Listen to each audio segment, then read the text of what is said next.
Hi, everybody. It's Karen Anderson here with Aortic Hope. This is our Ladies' Night edition, and we're really excited to have everybody watching and those that are actually participating here tonight because we have a really great guest with us. I'm so excited to be able to have her here and share a lot of very valuable information with the community. We have Andrea Baer, Executive Director of Mended Hearts, with us tonight. We're going to pretend we're making the sound of round of applause for you. So Andrea, what I'm going to do is just let you take it away, give some background on yourself, and then we're going to just talk everything Mended Hearts. I really want the community to have a chance to learn a lot about the organization. Well, thank you, and how fun. I'm so excited to be here tonight with you all. As you said, I'm Andrea Baer, the Executive Director here at Mended Hearts. And I entered the heart world 12 years ago on St. Patrick's Day in 2009 when my son was born with a congenital heart defect. And so while everybody was drinking green beer and pretending to be Irish, I was getting that devastating news that my newborn infant was going to have open heart surgery in order to survive. And so during that crisis point in my life, someone reached out to me and said those magic words, and I'm sure you guys know the feeling where they say, I know how you feel because I've been where you are. And it instantly became a lifeline for me, knowing that, we could survive this and my son could thrive after open heart surgery. And they happen to be a part of Mended Little Hearts, which is from Mended Hearts. And so 12 years ago, this fall, I founded the Mended Little Hearts of Southwestern PA. And I have been involved with the organization ever since, in a variety of roles. My son is now 12, going to middle school, and I cannot believe it. But he is thriving. And so my mission was always to make sure that other people didn't feel alone. From day one, just from the people in our hospital, the other moms, to now on a national scale, making sure that patients and caregivers and families are connected to others who know how they feel and can kind of walk that journey with them. And so I love being a part of Mended Hearts and leading such an amazing organization. We turned 70 this year. We have been doing peer support since 1951 when Dr. Harkin, who was a cardiothoracic surgeon in Boston, found that 4 patients were sitting in his room back when open heart surgery, you were in the hospital for 2 or 3 weeks. And these 4 patients would sit out in the lobby and talk to each other. And he saw how great they were doing. And they told him, this is so amazing to be able to talk to others. And so they founded the first support group of Mended Hearts. And we have been doing this work ever since. We do support, we educate, and we have advocacy roles within the heart patient community. So what is so interesting about your organization is, like, prior to Aortic Hope being born and being created, traditionally support groups were always in a location, brick and mortar. They were in a hospital, or maybe they met in a restaurant, someplace like that. Tell the community a little bit about what you guys do, because it is very different and there's a lot of opportunity to receive support and to actually give support. Yeah, and so I kind of think of this as like our silver lining of COVID, because it truly revolutionized the way that we give support. We provide telephone, video, text, in-person, support groups. We do virtual support groups now. So really the sky's the limit. If there's a way to connect with people, we're there connecting. We have the My Heart Visit, is what it's called, program, where we actually supply iPads to hospitals, clinics, doctors' offices, community centers around the country, so that even people who don't have their cell phone that can download the app can get that technology and get a visit. And we found that during COVID, when hospitals were really shut down and there weren't any visitors able to come in, even immediate family, that we were still able to be there supporting patients through the use of technology. And so now you can reach us, like I said, any way that you like. Some people love to text, right? They just want to text people. Some people like to talk on the phone, and some people like to see in person. And sometimes it's a variety, but it's really broken down that geographic barrier, because you no longer do you have to live in the city where the support group is being hosted. Um, Sometimes you just don't have the time, right? Like you've got kids or you have other priorities, but you can sit down for an hour and chat online, just like we're doing right now. Mhm. So it's fabulous to connect any way you want. And what you do that's a little different is it's actually an accredited program. So, and I know from just talking to the doctors at University of Maryland, they all have heard of Mended Hearts. So I would find it hard to find a hospital that really has never heard of the organization. And so with that, I think comes this sense of confidence that people know how to properly provide the mentorship, what to say and what not to say. And I think a lot of people probably take that for granted, but there is a lot of nuance in providing help. I mean, it just takes one wrong bit of advice and everything can go downhill. So tell us a little bit about your training program and what's involved in that. So we have what we call the accredited visitor program. We call it all of our peer support interactions visits, because we like to feel like we're friends visiting with each other versus, one person providing something for the other. So we're just friends, we're visiting. But the accredited visiting program actually is a program where individuals who want to give back and want to support others can go through the accredited visitor training. It's a 3-hour training that runs the gamut from HIPAA to privacy to active listening, um, diversity, sensitivity, cultural differences that we may have to look at. And the program is designed so that we feel confident that you have the tools that you need to feel successful and to be successful sharing and providing support. But we also have what we call a virtual visiting accreditation for people who just want to call people on the telephone. They really don't need to be in person. So it's not as many hospital regulations and HIPAA, but there's a lot of other information as well. Like when you're talking on the phone or you're doing a virtual visit, there's a lot of different nuances than when you're talking in person, right? So there are differences that you have to be aware of. And so we do that training. And over the past year, we trained 527 virtual visitors because we moved everything into virtual, and we wanted to make sure they had the tools. And then there's also training for like Zoom, how to run a Zoom, how to open up a Zoom account, and things that you need to pay attention to. Little funny things like make sure you have pants on for real, because sometimes your camera is pointed in a different angle, that kind of thing. Right. But so anybody who comes to Mended Hearts for support will actually know and feel confident that our visitors are trained and accredited, and we're really a safe place. And the same thing that goes with the hospitals and the doctor's offices that work with us. And I think that Aortic Hope, I think I told you this in one of our first phone calls, we wanted to start a heart-to-heart program, I think is what we were going to call it. And we were thinking of how can we put people together in that type of mentor situation. And then the more we looked at it, we realized, why would we even try to reinvent the wheel? You have this cornered, you have this mastered.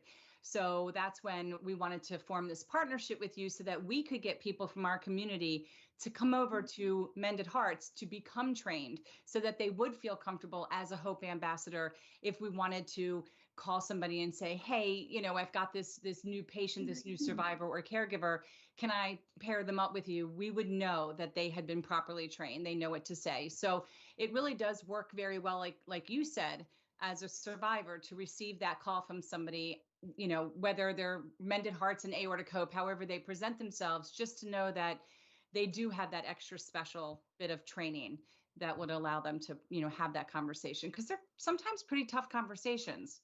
Yeah, absolutely. And I think that, that ongoing accreditation we do once a year. We continue updating that for the new signs of the times, right? So it's not the same training as it was a year ago or even 6 years ago, because things change, and over time there are new issues to address. One of the most recent was in the last couple of years was politics. Like, we don't talk politics at all. Like, even if they bring it up, we just say, well, everybody has their own opinion, and then we drop it. And so that's something that I don't think we ever really had to look at before, but I think it's good that we're addressing it with our accredited visitors.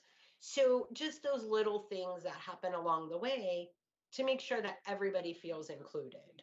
And there's a lot of differences now with pronouns. I mean, you're seeing this everywhere, that when people even place their name across the screen, they're using what pronouns they want used in reference to themselves, which is it's a whole new world to me. Yeah. It's going to take me some time to get adjusted to remember to do that, but that takes some training. And I think to have all of that diversity training in one place is wonderful. And I think we're going to have up on the screen the website information.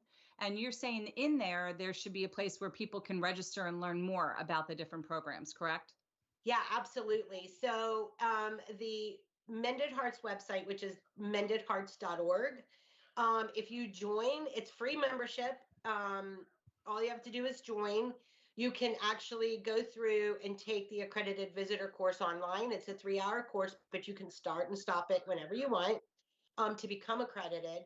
But you also then would get the newsletter and information about when the upcoming trainings are, for the like virtual visiting training, or new opportunities. And we have opportunities to share your stories. And so we're always looking for new advocates for patients out there. So and then the myheartvisit.org is the actual visiting program. And so there you can go and you can look at what actually an accredited visitor is, why it's so important, and then get connected. If you want to do a visit or you want to be visited, everything is right there. And there's also local chapters, which I don't know that much about, but I'm so happy that Karen Bertozzi is with us tonight, because you're part of one of the chapters, correct? I am. So maybe you can both kind of take the leads here and discuss what the chapter situation looks like, what it means, and how people can hunt for a chapter near them, and what happens if there isn't one. Sure. You want me to take that one? Yeah, go ahead. Correct me if I'm wrong, because you know more than I do. I'm Karen Bertozzi. I'm an aortic aneurysm and dissection survivor. When I had my event almost 7 years ago, I was visited by a Mended Hearts volunteer, and it touched me in such a way. If I can just talk a little bit about that. I think when you have these life-threatening events, you have your team, right? Your medical team, your family, your friends, all of them telling you, you can do it, you can do it, you can do it, you got it, you got it, you got it.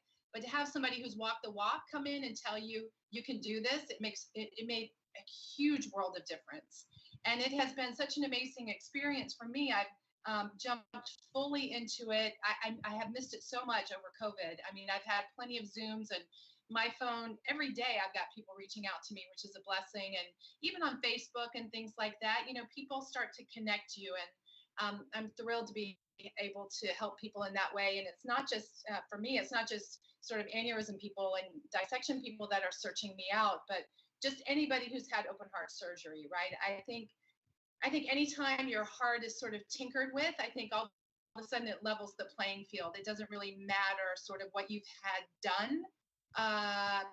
Certainly there's more severity and that sort of thing, but I think anytime that's been tinkered with, it's a level playing field.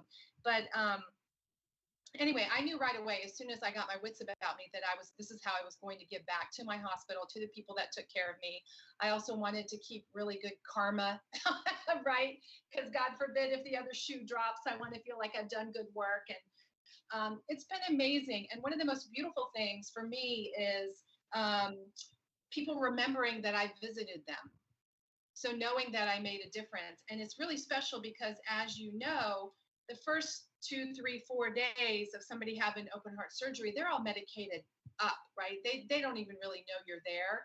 But to know that you were able to support a husband, a wife, a mother, children, My children were quite young when I had my event, so that's where it ends up being really special. I think we're in a unique place to offer hope, and not every case ends well. We all know that, but I think we have a really special opportunity where people let us in a really vulnerable time in their lives. And so that's where the training is so special. I think we have to really know that we have to respect it, and not every case ends well. So, you know, we have to really look at it that way. But back to chapters, I don't know how many chapters there are. I know I'm part of chapter 94 in the Washington, D.C. area, the National Capital chapter. I don't even have statistics on members. I'm not in the leadership, but anyway, I have loved it, and it's just so funny. I kind of came into this meeting a little bit later, unplanned, which I guess is the beauty of it. But two organizations, Aortic Hope and Mended Hearts, that have touched me in such a way over the past almost 7 years. I'm so, you know, just grateful to both of you women that have really spearheaded this, and I have so much respect for what you've done for us. But the chapters, you know, they're just smaller communities. We typically in non-COVID times, we get together, I think the first Sunday of every month. Oftentimes we find a speaker. One thing I wanted to mention, Andrea, I don't know if you mentioned it, but there's also an opportunity to be a part of clinical studies. I know an email hit today looking for heart failure patients and that sort of thing. So there's always topics sort of out there coming at us. We have speakers talking about TAVR. We have speakers talking about aneurysms. We have speakers talking about nutrition, yoga, exercise, you know, so it's really such a great resource. And yeah, I wanted to mention the clinical trials part of it, because I feel like you guys do a lot of calls for that. So it's an opportunity to get involved that way as well, you know, depending on what your heart condition is and what you've been through. There's a lot of opportunities to be involved, to give back, and to make a difference. Yeah. 265 chapters. Thank you. Across the country in 44 states. And really those little, not little, but the chapters operate serving one or more hospitals in their immediate area. So when I formed Mended Little Hearts of Southwestern PA, it was to serve Children's Hospital of Pittsburgh. And so, you know, Chapter 94 in DC serves certain hospitals down in DC. 6. I think it's 6 maybe at this point. Yeah. And so then the visiting program would be in those hospitals. They pull from membership from those hospitals. And it's really, the chapters can be set up in a lot of different ways to serve the need of the local community, because people in Pittsburgh or Washington, D.C. may have completely different needs than somebody in Birmingham, Alabama, or in Chicago, Illinois. So we love that we have that flexibility to say, you can set your chapter up, you know, you have to follow rules, but your chapter can be set up to really serve the community that you serve. And so that's great. But then everybody is always obviously welcome for the organization. And we send out calls for opportunities all of the time. Yeah. For heart failure patients, or for this, or, you know, different things. And it may be sharing your story. It may be we're looking for somebody to share their story about heart failure journey, which was today. We're doing clinical trial education to make sure that people are aware of clinical trials, because a lot of people don't even know they could be in a clinical trial. And so, you know, maybe they're interested in it. And so we do a lot of webinars for education, and it's not just about support, but support really is the main premise of everything we do. And all of our leaders, all of our chapter leaders, all of our board members, and about 90% of our staff have all been affected by heart disease in one way or another. So it's amazing that we can really, truly say, we know how you feel because we've been there. And so and that's important, because I don't want the aortic community, which is separate from the heart, to think that Mended Hearts wouldn't be appropriate for them. And that's what I think I came to you to distinctly change, is I really wanted it to be able to become part of your community and kind of bridge that gap. And I did have a question. Do you know anything about what the requirements would be to be in person? Because I know some hospitals require you to then go through their volunteer system, which means being up to date on vaccinations. Other hospitals, not so much. I've heard doctors say, well, if you're not up to date, I'll call you and put you on the list as a visitor for the patient, and then you can bypass that altogether. So is it a case by case basis? How does that really work? It really is. I mean, each separate community hospital has, they have they have hospital regulations, state regulations, county regulations, and then we have federal regulations. And so getting back into the hospital is probably just as hard as starting in the hospital, right? So you have to follow the hospital guidelines though. So if Karen's hospital requires that they go through volunteer services training, then they have to do that. Mm-hmm. Some hospitals don't make that the distinction, but most do. Children's hospitals won't even usually let you in to visit patients because of security. And so it's completely different at every single location. And so we just have to follow their rules and follow their guidelines. And but our training and accreditation is on top of anything that they would do at the hospital level. If I could just chime in, Karen, something that you said about sort of convincing aneurysm dissection people that they could be a part of Mended Hearts. Again, I go back to even if you're medically managed, but if you've had any type of procedure, I think you would find great support with Mended Hearts.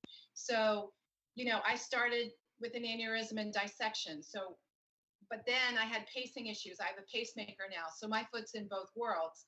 The medications that I take really for my aortic issues, are some of the same medications that people that have had, MIs or stents or whatever, so there is so much overlap between the two groups. And I would encourage any Aortic Hope people that,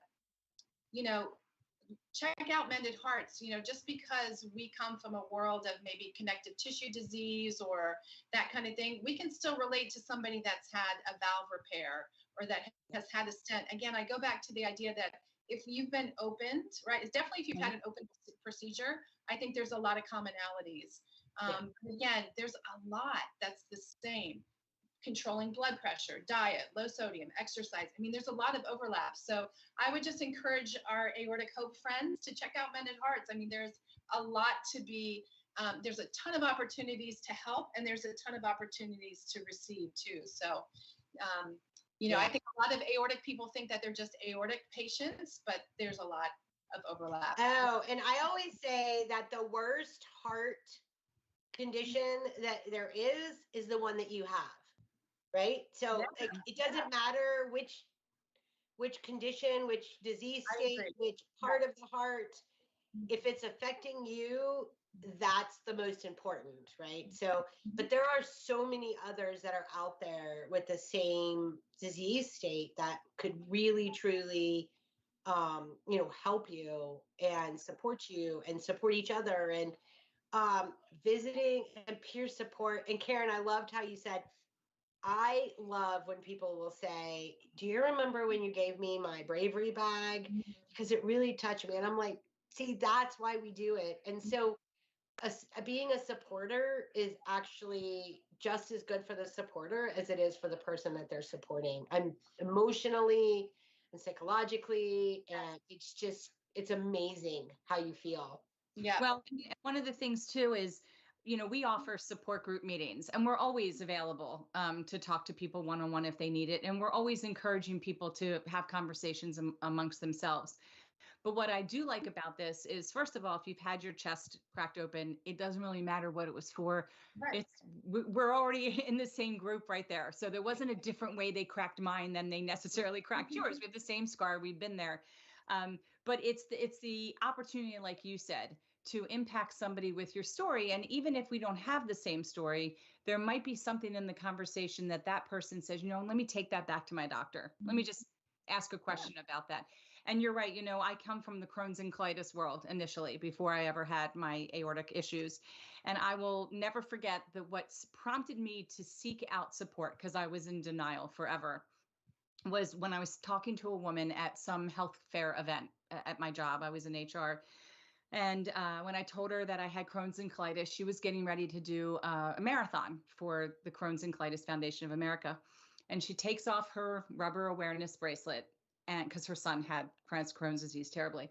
And she hands it to me and she says, "I just want you to know I'm going to run for you." And it was in that minute that everything changed. I had a really big cry and I went to my first support group meeting because of that. And literally the education, couldn't believe I'd met so many other people like me. I don't know why I thought I was the only person. Logically, I knew I wasn't, but my entire world changed in that arena.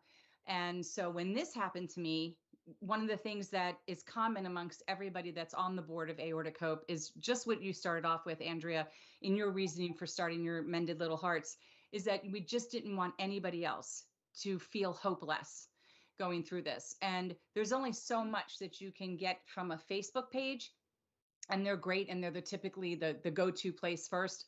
But we needed something that was post-diagnosis, post-experience, all-encompassing, that you can come to a one-stop shop. And I think that Mended Hearts has absolutely mastered that in what you do with education and support. And it's a section that we would like to, I don't want to say be when we grow up, but we love that we've been able to form this connection with you. And I do really hope more people in our community consider signing up, learning more about it, and going out there and providing support, because when we give support, it helps us. It is a complete, total give and take. You're right. Yeah. I just wanted to add something if I could. And, not all of us who are super involved in Mended Hearts are patients. There's a lot of caregivers that have not actually had the procedures and the surgery. And I mean, when I look back on my event, I was out of it for, I was in the hospital for 3 weeks in the ICU. My husband, my children needed support. So I love, especially, I'm always touched by caregivers that are super involved in Mended Hearts, because they can help our partners, our husbands, our wives, our mothers, our dads, whatever, to try and navigate what's happening to their loved ones. So that's just a point I wanted to bring out. I'm always touched by the caregivers. Well, and I guess, Andrea, you're a caregiver, so Yeah. not a patient, but a caregiver. So you felt driven to be a part of this. Yeah. Yeah. Now, real quick, Mended Little Hearts. What age group is that? So Mended Little Hearts focuses primarily on children and their families with congenital heart disease. So they were born with congenital heart disease. But we don't really have an age cap. We have a lot of adults with congenital heart disease who feel more inclined to focus on supporting other adults with congenital heart disease. Because we have that niche, you can be either. But we also have adults with congenital heart disease who feel more at home with the adult Mended Hearts, and that's fine as well. But the Mended Little Hearts truly started as children who are born with congenital heart disease, to support their parents and support them as children. That's so wonderful. That really is great. I just want to check in real quick and see if we have any questions or comments at this point. Okay. It is almost that time, ladies. That time where, Tammy, if there's anything else we want to talk about regarding Mended Hearts? I remember, yes, I'm a survivor. I'm 3 months out from my last open heart surgery for a repair.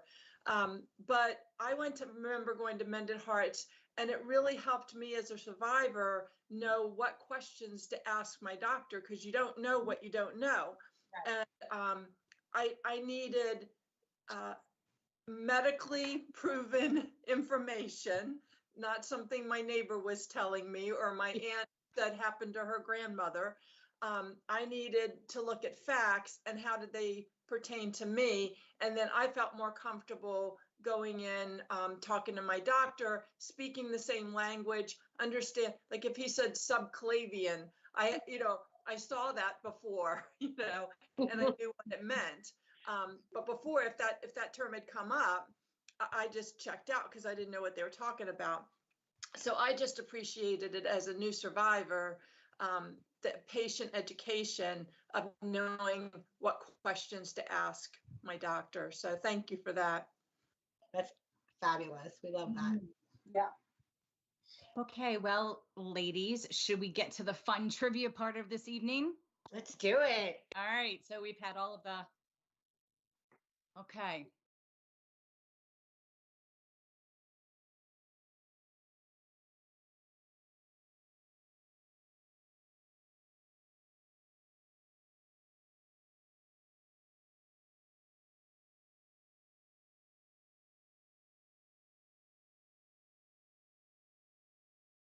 How do we ding in? What's our buzzer? Okay, ladies, well, let's first make a decision. We're doing 70s trivia. Okay. Let's first make a decision. Do we want to do it as 2 teams of 2 or everyone for themselves? For themselves. Okay. Everyone for Yeah, themselves. for So themselves. we will do 4 teams. Okay. Okay. Like Jeopardy rules, I need you to give me your answer in the form of a question for it to be correct. And we will do it. I can see all 4 of you. I will go based on first hand I see up. Okay. Okay. So get your hands going. So I have to like be quick and know what I'm talking about. Okay. Right. I can't see Andrea. There she is. And now I can't see everyone. Does it matter? No, you just need to see the screen. Most important, I would say, is that I see everyone because I can tell Okay, everyone's all right, hands. all right, Okay. all right.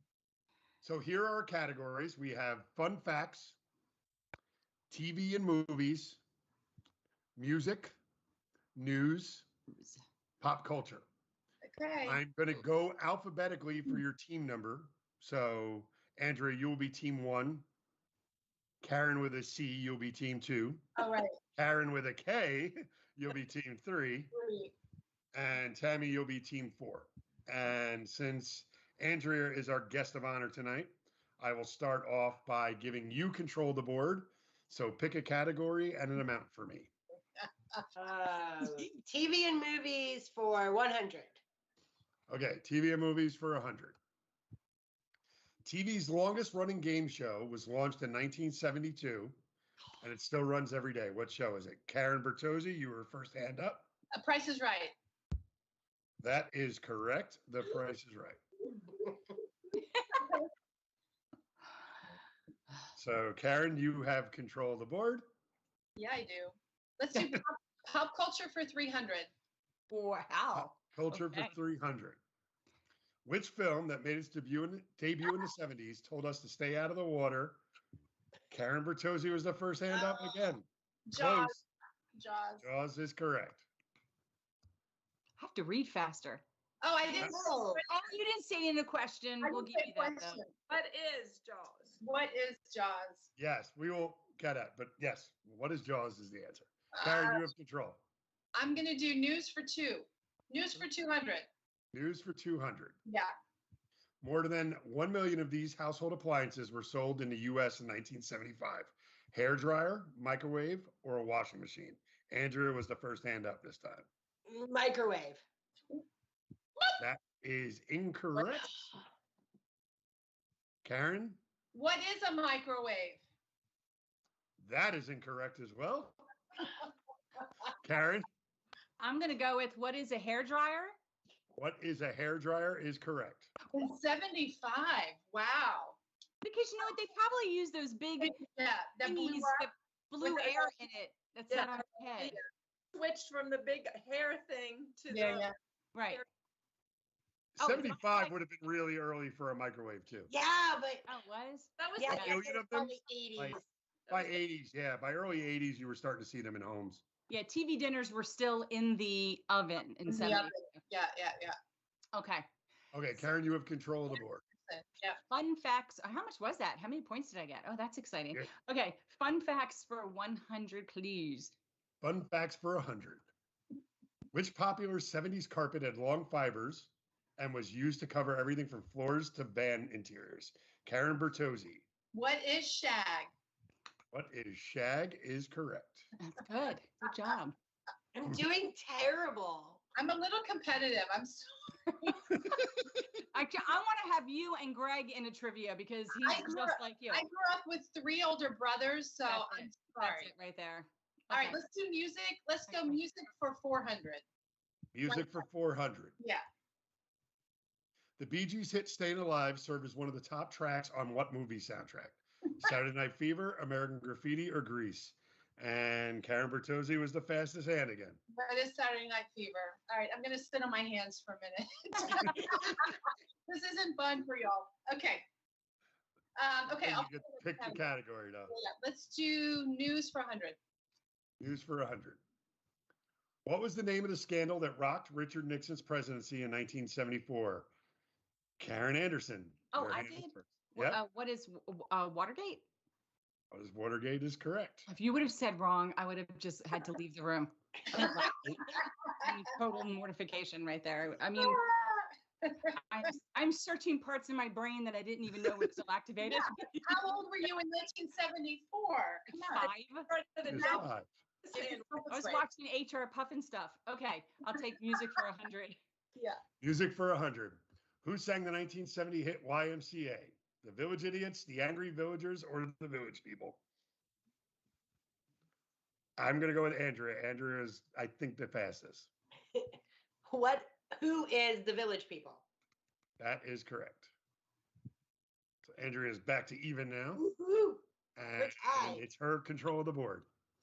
Let's do TV and movies for 300. TV and movies for 300. Which 70s TV series provided a glimpse into life during the 50s and 60s? Gunsmoke, Happy Days, or The Brady Bunch? Karen Anderson was the first hand up.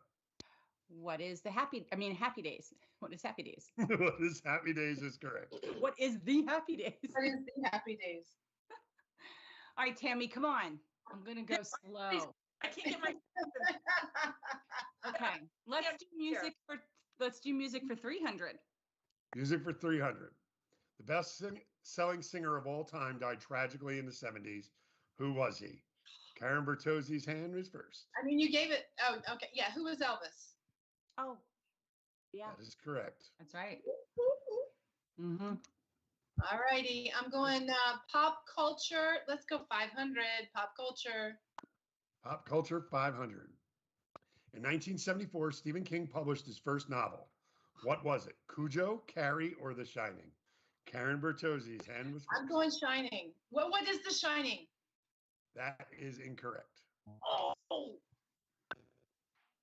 Come on, Tammy, Tammy. your hand is up. What is Carrie? Carrie is correct. Huh. That's a good way to catch up, girl. That is. Look at that. Right back in the game. Woohoo. All right. Tammy, you have control of the board. My thinking cap is back on. Fun facts for 200. Fun facts for 200. Which inanimate pet reached its peak popularity during the 70s? Pet rocks, pet bricks, or pet clamshells? Tammy's hand was first. What is a pet rock? Rock is correct. Oh, girl. I keep trying to move my hand closer. Maybe Pet clamshell. Okay. Pet clamshells. Let's do Tammy, you have control. pop culture for 100. Pop culture for 100. If you wanted to be stylish in the 70s, what kind of jeans would you have worn? Karen Bertozzi. What are bell bottoms? Bell bottoms is correct. Oh, that's not what I was going to say. I'm glad you did it. What are you going to say? Say, what is Gloria Vanderbilt? First, I went to chic jeans or whatever, and then I thought of the or Calvin Klein. Yeah. Okay, let's do. I'm going big ones. Let's go fun facts for 5. Ooh. Fun facts for 500. Yeah. What did the Easy Bake Oven use to cook food during the 70s? An incandescent bulb, copper heating element, or LED lighting? Andrea, your hand was first. What is an incandescent bulb? You are absolutely correct. Oh, didn't we all have one? Yes, we did. Yes. And the chocolate cakes were the best. And we are currently in a battle because Andrea's at 500. Oh yeah. Both Karens are at 600. Of And course. Tammy is at 700. Yeah. So Andrea, you have control of the board. Let's do fun facts for 400. Fun facts for 400.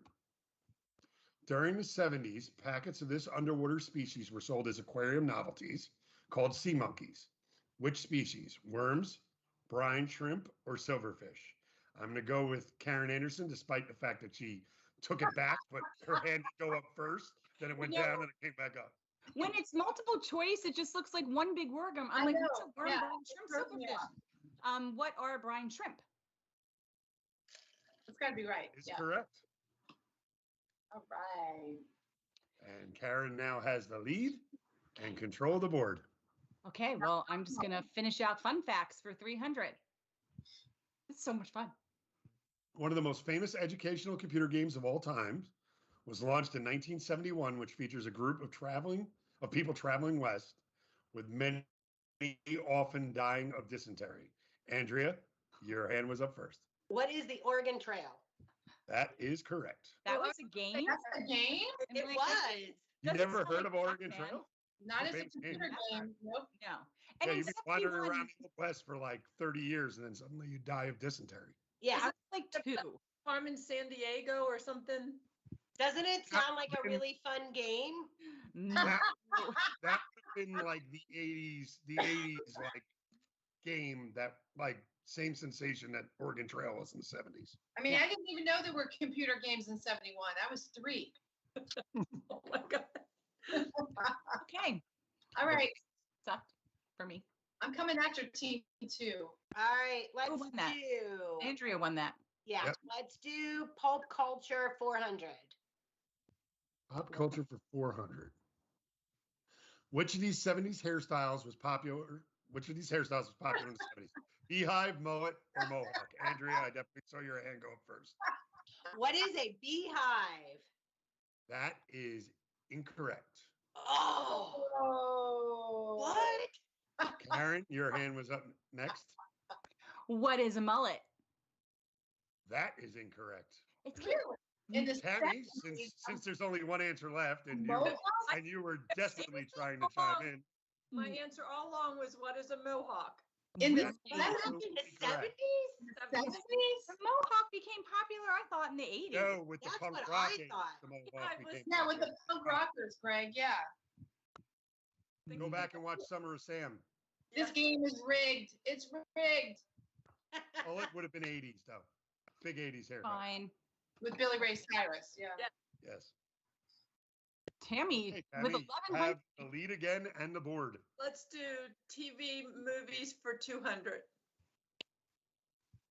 Which show featured two young women who shared an apartment and worked at a bottling factory? Andrea's hand was first. What is Laverne and Shirley? Yes. That is absolutely correct. Andrea's like, Schlemazel.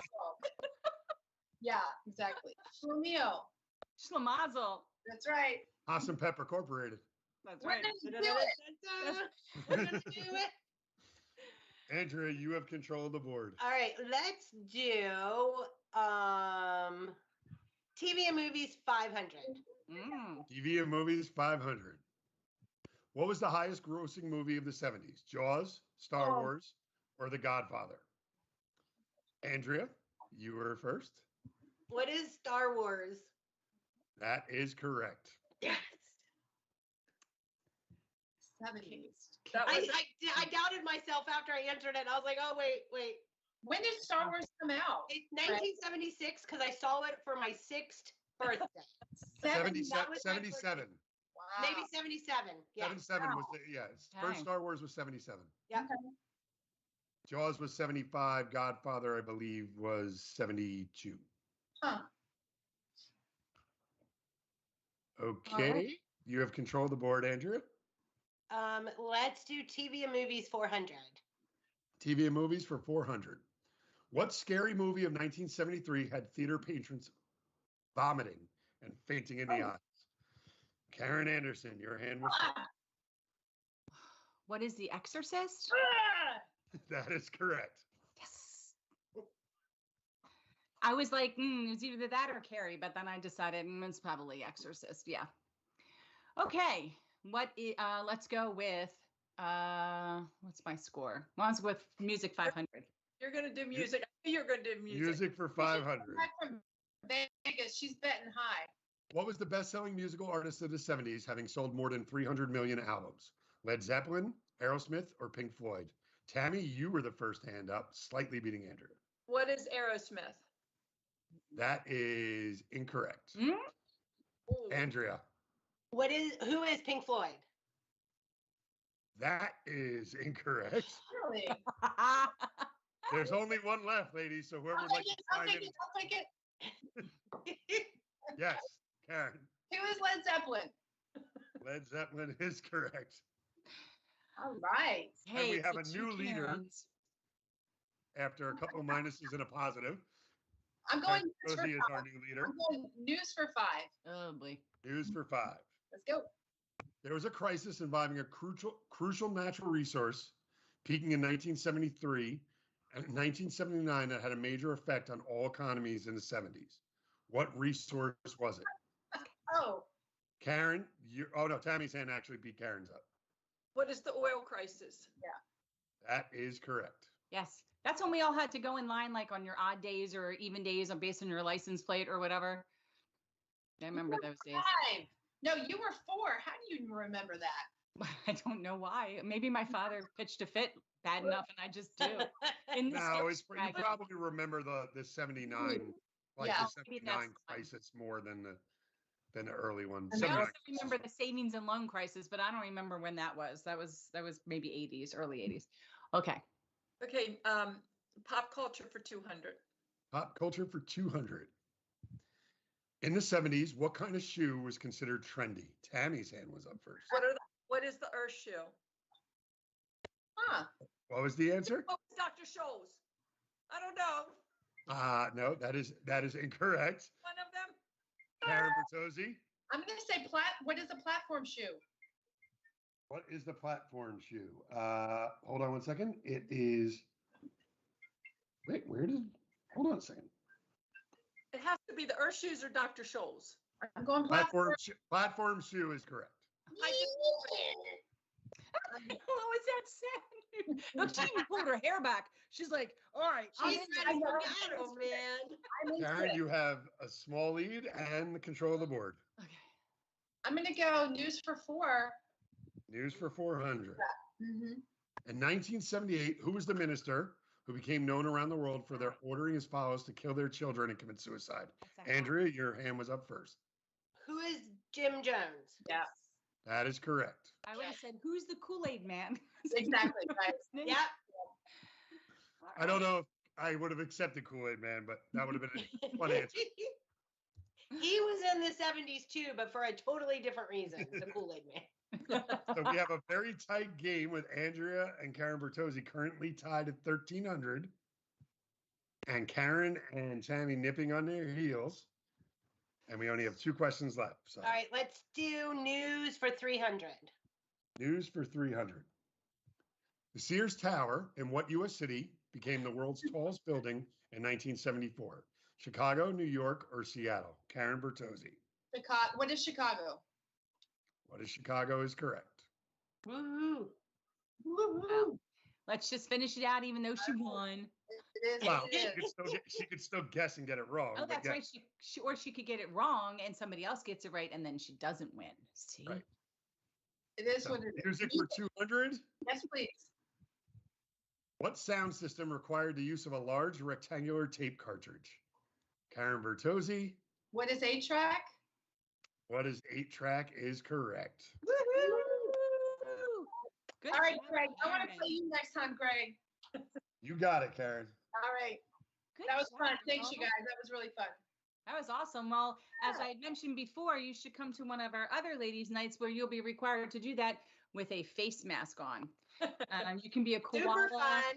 you could be a kangaroo, a unicorn, whatever you'd like. You do you. You be you. All right. So up now is to pull. We have 18. So we need to change that number.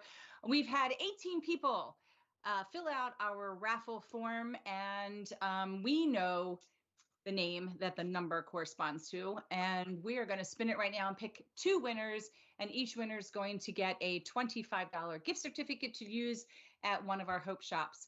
And that's so awesome. And we will work that information out with you because we'll be sending you an email And yeah, that's very exciting. And we will send a prize to Karen Bertozzi also for winning tonight. We'll send you something a little special. Fun. All right. Greg, would you do the honors, please, and spin the wheel? You got it. Let's see who won. Number 1. I feel like we should have music. Jeopardy song. Yay! I don't know who that is. Number 2. Okay. Number 2, I will reach out to you because I have your email and I don't want to say it out loud for the world to hear. So I will send you an email. And who is our second winner? Let's spin the wheel. But you won a $25 gift certificate. Nice. And number 7. Ooh. 2 odd numbers. Someone with the last name Wessler. You just won. No, it wasn't 2 odd numbers. We had a number 2 and a number 7. 7. But that's okay. It can be odd in your mind. It is fine. Make it whatever you'd like it to be. And we anything we want it to be. We appreciate everybody playing. And yeah, before we go, I'm just going to mention that we are going to have an arts and crafts night coming up in August where we're going to do some fun painting. We will get all of that information out to you soon. And we do have another live event with Aortic Hope in August. The date will be announced in the next day or so with Rare Patient Voice. And I'm sure all of you see that we do postings for this organization that really does a lot of research in gathering people's opinions, working on behalf of the pharmaceutical and the medical communities and hospitals. And you'll learn so much more about them. And they love to pay you money for participating. So, and everything stays anonymous. You get $5 just for signing up. And in full disclosure, they give us a donation as well for each time that somebody in the community signs up. But Tammy, you've gotten paid a lot of money from Rare Patient Voice, haven't you? Yes, I have signed up for $25 ones up to like $150 ones. Wow. Just giving your opinion. Yes, usually the ones that are 100 and over involve like a 30 to 60 minute phone call interview. That's awesome. That is awesome. And it's just your A opinion. little bit of cash. Or what choices were you given and how did you make your choice? That's so great. That's so great. So we'll talk about that coming up soon. And we have a lot of exciting things coming up. But for tonight, any questions out there or comments I need to be made aware of? Okay. Well, this will be on video for everybody to see and watch and learn all the wonderful things about Mended Hearts and Mended Little Hearts, and also get some insight on local chapters and ways that you can participate and be part of the accredited training program, whether you want to talk to people on the phone or you want to do in-person, iPad. There's so many different ways to give and receive support with Mended Hearts. And as we all know that giving support in a way ends up giving us our own help too. So Andrea, thank you so much. Thank you. It was so fun. Even though I didn't win, it was still fun. That's right. You were right there. You were so close. Right. You know, once you figured out the key is just to smash I know, the key was like fiddling under there. it all added up. And Karen, thank you so much. I'm going to get with you because we're going to get some cardiac yoga in with this community. It's happening. That sounds amazing. I would love to do that. Love it. You guys know where to find me. Love it. I will be finding you Nice soon. Yeah. Tammy, Greg, thank you so much for helping out. Everybody that has a chance to watch, we appreciate your support. Don't forget to hit like and subscribe so that you are getting notified of all of our fun, wonderful events. And thank you again so much, and we'll see you soon. Thanks, Greg. Bye. Thank you, ladies. Take care.